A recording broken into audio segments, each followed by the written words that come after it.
दोस्तों, दुनिया में इस साल की शुरुआत तक नौकरियों का बाजार गुलजार था, लेकिन अचानक से पूरी दुनिया में मौसम बदल गया और चारों तरफ छटनी की आंधी शुरू हो गई। इसकी शुरुआत ट्विटर ने की और उसने अपने आधे कर्मचारियों को बाहर का रास्ता दिखा दिया। जब दुनिया के सबसे अमीर शख्स एलन मस्क ने यह अफलातूनी कदम उठाया तो उसके बाद तो मानो छटनी की बाढ़ सी आ गई। इसी दिशा में मेटा ने करीब 10,000 कर्मचारी निकालने की घोषणा की। उसके बाद अमेजॉन ने भी इतने ही कर्मचारी निकालने की घोषणा कर दी और अब गूगल ने इसी नक्शे कदम पर चलते हुए अपने 10,000 कर्मचारियों को बाहर का रास्ता दिखा दिया है।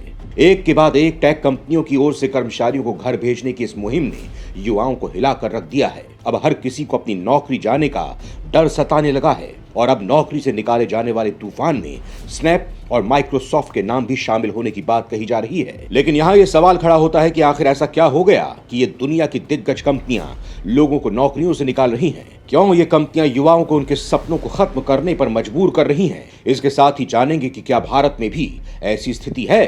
क्या इन सब का भारत की कंपनियों और नौकरी पेशा लोगों पर असर पड़ेगा? ये सब हम आपको इस वीडियो में बताएंगे, तो आप ये वीडियो अंत तक जरूर देखिएगा। दोस्तों, पिछले 2-3 महीने से मानो टेक कंपनी में काम कर रहे लोगों की नौकरियों पर ग्रहण सा लग गया है। बड़ी हो या छोटी कंपनी, ये सभी लोगों को नौकरी से निकाल रही हैं। मेटा से अमेजॉन तक सभी जगह छटनी खतरनाक दर पर हो रही है। विशेषज्ञों का तो यहाँ तक कहना है कि ये सब तो शुरुआत है, असली कहानी तो अब शुरू होगी, यानी कि नौकरियों की बलि अभी और चढ़ेगी। आने वाले हफ्तों में हजारों तकनीकी कर्मचारी नौकरी से बाहर हो सकते हैं। ऐसे में नवंबर-दिसंबर में छटनी की ये महामारी वैश्विक रूप अख्तियार कर सकती है। आखिर ऐसे हालात क्यों पैदा हुए हैं? क्यों इतने भारी भरकम संख्या के साथ लोगों को नौकरियों से निकाला जा रहा है? इसके बारे में हम आपको कुछ बिंदु के आधार पर बताते हैं। कोरोना महामारी के दौरान मांग में उछाल आया क्योंकि लोग लॉकडाउन में थे और वो इंटरनेट पर बहुत समय बिता रहे थे। ओवरऑल कंजम्पशन में वृद्धि देखी गई, जिसके बाद कंपनियों ने बाजार की आवश्यकताओं को पूरा करने के लिए अपने उत्पादन में वृद्धि की। मांगों को पूरा करने के लिए कई तकनीकी कंपनियों ने महामारी के बाद भी उछाल जारी रहने की आशंका जताते हुए काम को जारी रखा। लेकिन जैसे जैसे प्रतिबंधों में ढील दी गई और लोगों ने अपने घरों से बाहर निकलना शुरू किया, लेकिन दूसरे कामों में गिरावट आई, जिसके परिणाम स्वरूप इन बड़ी टेक कंपनियों को भारी नुकसान हुआ। इनमें से कुछ संसाधनों की मांग में अचानक वृद्धि के कारण उच्च कीमत पर नौकरी पर रखा गया था। मंदी का डर। महामारी के बाद डर और कर्ज बढ़ने और मंदी के डर को देखते हुए इन कंपनियों ने कम चलने वाले प्रोजेक्ट्स को बंद कर दिया और कंपनी को मेंटेन करने के लिए रेंट पर लिए गए एक्स्ट्रा और हाई कॉस्ट रिसोर्सेज को बंद करके अपनी लागत में कटौती कर रही हैं। महंगाई और कंपनियों से छटनी की प्रक्रिया पर अमेजॉन के फाउंडर जेफ बेजोस का कहना है कि मौजूदा समय अर्थव्यवस्था की स्थिति काफी खराब है। आर्थिक गतिविधियों में रुकावट शुरू हो चुकी है। ऐसे में अगर अभी मंदी का दौर नहीं है तो जल्द ही हम उस दौर में पहुंच जाएंगे। इसी तरह कई अन्य आर्थिक मामलों के जानकार और कंपनियों के मालिक मंदी की आशंका जता चुके हैं। ब्रोकरेज फर्म नोमुरा की एक रिपोर्ट के अनुसार आने वाले साल भर के अंदर दुनिया की बड़ी अर्थव्यवस्था वाले देशों को मंदी का सबसे बुरा दौर देखने को मिल सकता है। इसका सबसे ज्यादा असर टेक कंपनियों पर ही पड़ेगा। आने वाले 5-6 महीने टेक कंपनियों के लिए काफी बुरे साबित होंगे। दोस्तों, जुलाई में विश्व बैंक का भी एक बयान आया था जिसमें कहा गया था कि इस साल के अंत तक दुनिया की आर्थिक प्रगति कम होने की आशंका है। इसीलिए ज्यादातर देशों को आर्थिक मंदी की तैयारी कर लेनी चाहिए। पूरी दुनिया ज्यादा महंगाई और कम विकास दर से जूझ रही है, जिसकी वजह से 1970 के दशक जैसी मंदी आ सकती है। दुनिया भर में इसका असर दिखने भी लगा है। दोस्तों, आपको बता दें कि जब किसी भी देश के जीडीपी में लगातार 6 महीने यानी 2 तिमाही तक गिरावट आती है तो इसे अर्थशास्त्र में आर्थिक मंदी कहा जाता है। वहीं अगर लगातार 2 तिमाही के दौरान किसी देश की जीडीपी में 10% से ज्यादा की गिरावट आती है तो उसे डिप्रेशन कहा जाता है, जो काफी भयावह होता है। प्रथम विश्व युद्ध के बाद 1930 में इस तरह का डिप्रेशन देखने को मिला था। रूस यूक्रेन युद्ध, इस युद्ध ने भी इन छटनी में अपने जाने अनजाने में योगदान दिया है, क्योंकि इसने बाजार को और ज्यादा अस्थिर बना दिया है। मुद्रास्फीति, बढ़ती महंगाई ने कई बड़ी अर्थव्यवस्थाओं को भी पूरी तरह से प्रभावित किया है, जिससे नौकरी के बाजार में भी संकट पैदा हो गया है।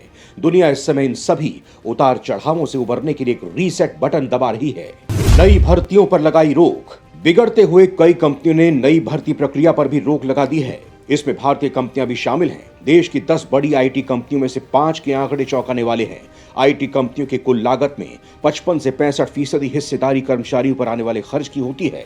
यही कारण है कि कंपनियों ने भर्ती प्रक्रिया सुस्त कर दी है। विप्रो के कर्मचारियों की संख्या 6.5% घटी है। वहीं L&T ने 5% और टेक महिंद्रा ने 1.4% हेडकाउंट घटा दिए हैं। कॉस्ट कटिंग के नाम पर कंपनियां कई अन्य तरह के उपाय भी अपना रही हैं। कंपनियों ने एजेंसियों के जरिए जो हायरिंग की थी उन्हें भी बंद कर दिया है। इसके अलावा थर्ड पार्टी सुविधा लेने का काम भी काफी कम कर दिया है। दोस्तों, ये बड़ी बड़ी कंपनियां क्यों छटनी कर रही हैं, ये तो हमने जान लिया, लेकिन यहाँ ये सवाल भी खड़ा होता है कि क्या ये हालात कभी सुधर पाएंगे। दोस्तों, बड़ी टेक कंपनियों ने पिछले कुछ हफ्तों में कम से कम कमाई की आशंका व्यक्त की है। कंपनियों ने आने वाले महीनों के बारे में चेतावनी के संकेत भी दिए हैं। कंपनियों ने कहा है कि मंदी का मंडराता खतरा ग्राहकों को खर्च कम करने के लिए मजबूर कर रहा है। इसका मतलब है कि आने वाले हफ्तों और महीनों में कंपनियां लागत कम करने के लिए और भी बड़े छटनी कार्यक्रम की घोषणा कर सकती हैं। विशेषज्ञों का कहना है कि जब कोई भी कंपनी जब लागत में कटौती करती है तो आमतौर पर सबसे पहली मार लेबर कॉस्ट और विज्ञापन और मार्केटिंग पर पड़ती है। टेक कंपनियां महामारी के बाद के दौर से गुजर रही हैं, वहीं वैश्विक मंदी के खतरे के बीच वो अपनी लागत को कम करने पर जोर दे रही हैं। बड़ी टेक कंपनियों के बाद अब स्टार्टअप्स में भी छटनी का दौर शुरू हो सकता है। दोस्तों, विशेषज्ञों का मानना है कि कंपनियां अपनी बैलेंस शीट को ठीक करने की जुगत में क्रिसमस में छटनी के नए दौर की शुरुआत कर सकती हैं। इसका मतलब है कि क्रिसमस की छुट्टियों से पहले और साल की शुरुआत से पहले बड़ी संख्या में लोग अपनी नौकरी खो देंगे।